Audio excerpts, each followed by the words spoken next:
Маған сүйтетіндей не жазығым бар еді? Сізге не болды? Неге жылап отырсыз? Бәрі бітті. Айтарға сөзім жоқ. Мына жерде отырғаныңыз жарамас. Жүріңіз дұрыстап сөйлесейік. Ути-пути-мути, авокадушка. Типути деп отыра бересің бе? Тамақ қашан пісіресің, қарны ашты. Қазір сәл шыда, бала жылап жатыр. Жарайды, тезірек. Неге сонша ұнайсың, мен өзіңді ұнаттым, ұнаттым. Мың қыздың И осы жүріңіз ұялмаңыз. сен болдың ғой қалауым, айтшы қандай жауабың, ал Жүр деген боларсыз, алыңыз.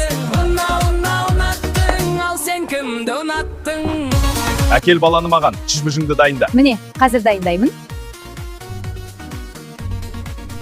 Тез болшы жылап жатыр. Ой, сен де бір Сен не істедің маған? ақымақ. Бір орында тұрмайсың, тынышқа шыдамайсың, жан жаққа